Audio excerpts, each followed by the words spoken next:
On reste avec Rachidi Dossa pour parler de l'actualité du basketball et on parle du championnat scolaire où le CG1 Boycon est devenu roi de cette discipline de la balle au panier. Oui, après l'édition dernière, l'année passée où la formation est allée jusqu'à quand même vers le table des finales, mais cette année, on a vraiment rehaussé le niveau. On a terminé championne au niveau du basketball féminin et l'équipe du CG1 Boycon qui a battu en finale le CG1 de Commun 50-30. On a vu quand vous regardez 59-30. C'est une déculottée, hein? Justement, le cas est bien sûr grand.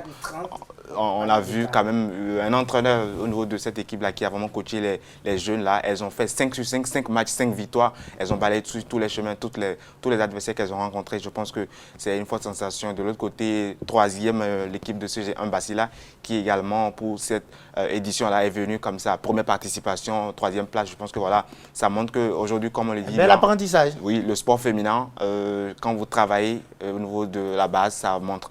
On va parler après maintenant de Isabelle Yakubu, la franco-béninoise bien sûr, qui a reçu vendredi dernier de l'autre côté de la France la médaille de la ville de Mobourguer à la 32e édition de la rencontre de cette ville des Pyrénées. La vice-championne olympique au JO de Londres 2012 a tenu une séance dédicace autour de son livre que elle était récemment à Cotonou ici, elle a présenté Gérante les matchs de ma vie et donc elle a fait une séance dédicace. Et puis voilà, la capitaine de Tarbes Basketball Club a reçu la visite surprise de ses coéquipiers et de son staff technique qui était venu l'accompagner. Elle ne s'y attendait pas, vous pourrez constater sur l'image, elle s'est exclamée, voilà, justement elle était étonnée de voir quand même que ses coéquipiers et même tout son staff puissent venir. Et puis Isabelle Yakubu a réalisé également une peinture qui sera mise aux enchères pour une association caritative. Isabelle Yakubu, qu'on appelle Baby Shark, à cause de sa forme, est dans un projet de reconversion vers le coaching. On va parler déjà de la dernière information ici, c'est le tournoi de pré-olympique. Qualificatif pour les Jeux de Paris 2024. Le tournoi de pré-qualification olympique a démarré déjà et puis a livré hier soir les qualifiants par zone, par continent.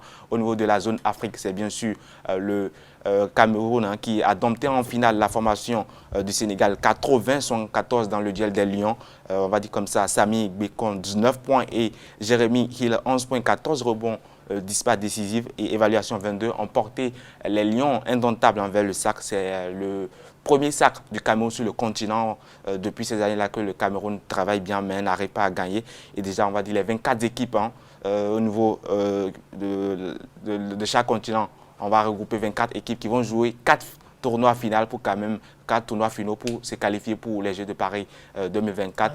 On a un représentant, le Cameroun, qui sera face à de grosses formations. Je pense que c'est vraiment déjà salutaire. La tâche sera vraiment très très longue pour la formation pour aller chercher la qualification pour les Jeux de Paris 2024.